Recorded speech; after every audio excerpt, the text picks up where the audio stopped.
ഓം നമോ ഭഗവതേ വാസുദേവായ. പ്രിയ സജ്ജനങ്ങളെ, എല്ലാവർക്കും നമസ്കാരം.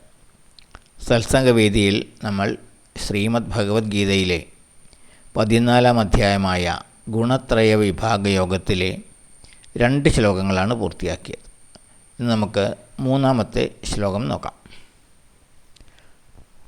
മമയോ നിർമഹദ് ബ്രഹ്മ തസ്മിൻ ഗർഭം ദധാമ്യഹം സംഭവഃ സർവഭൂതാനാം തതോ ഭവതി ഭാരതഃ. ഭാരത, അല്ലയോ ഭരതവംശജ, മഹദ് ബ്രഹ്മ, മഹത്തായ ഈ ബ്രഹ്മാണ്ഡം അഥവാ പ്രകൃതി, മമ എൻ്റെ, യോനിയാകുന്നു അഥവാ ഗർഭപാത്രമാകുന്നു. തസ്മിൻ അതിൽ, അഹം ഞാൻ, ഗർഭം ദധാമി ഗർഭധാനം ചെയ്യുന്നു.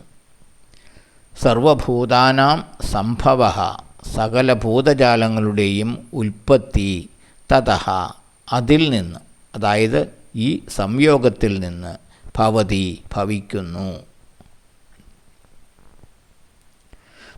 ഹേ ഭരതവംശജനായ അർജുന, മഹത്തായ ഈ ബ്രഹ്മാണ്ഡം അഥവാ ഈ പ്രകൃതി എൻ്റെ ഗർഭപാത്രമാകുന്നു. അതിൽ ഞാൻ ഗർഭധാനം ചെയ്യുന്നു. സകല ഭൂതജാലങ്ങളുടെയും ഉൽപ്പത്തി ഈ സംയോഗത്തിൽ നിന്ന് ഭവിക്കുന്നു. പ്രകൃതി പുരുഷ സംയോഗത്തെയാണ് ഇവിടെ സൂചിപ്പിക്കുന്നത്. പരമാത്മാവായ ഭഗവാനാണ് പരംപുരുഷൻ. പ്രകൃതി ഗർഭപാത്രമാകുന്നു. പരംപുരുഷനായ ഭഗവാൻ പ്രകൃതിയാകുന്ന ഗർഭപാത്രത്തിൽ ആത്മചൈതന്യമാകുന്ന ബീജാവാപം നടത്തുന്നു. അതിൽ നിന്നാണ് സകല ചരാചരങ്ങളും ഉത്ഭവിക്കുന്നത്. ഈ പ്രകൃതി പുരുഷ സംയോഗമില്ലെങ്കിൽ പ്രകൃതി ജീവചൈതന്യമില്ലാത്ത വെറും ഊഷരഭൂമിയാണ്. സൃഷ്ടികർമ്മങ്ങളെല്ലാം ചെയ്യുന്നത് പ്രകൃതിയാണ്. അതിൽ ഈശ്വരന് ഒരു കർത്തൃത്വവുമില്ല. എന്നാൽ ഈ സൃഷ്ടിക്കെല്ലാം കാരണമാകുന്നത് ഈശ്വരനാണ്. പ്രേരകമാകുന്നത് ഈശ്വരനാണ്. ഈ പ്രകൃതി പുരുഷ സംയോഗമാണ് ഓരോ ശരീരത്തിലും സംഭവിക്കുന്നത്. ആത്മാവാകുന്ന പുരുഷ സാന്നിധ്യമില്ലെങ്കിൽ ശരീരമാകുന്ന പ്രകൃതി വെറും ജഡമാണ്. ഇവ രണ്ടും ചേരുമ്പോൾ മാത്രമേ ശരീരം പ്രവർത്തനക്ഷമമാവുകയുള്ളൂ.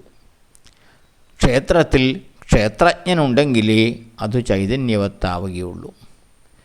ഈ ക്ഷേത്രജ്ഞ സംയോഗമാണ് ഈ ശ്ലോകത്തിലെ പ്രതിപാദ്യം. ഈ പ്രകൃതി പുരുഷ സംയോഗമാണ് ഈ ശ്ലോകത്തിലെ പ്രതിപാദ്യം. അടുത്ത ശ്ലോകം നമുക്ക് അടുത്ത ദിവസം നോക്കാം. എല്ലാവർക്കും നന്ദി, നമസ്കാരം. ഓം നമോ ഭഗവതേ വാസുദേവായ.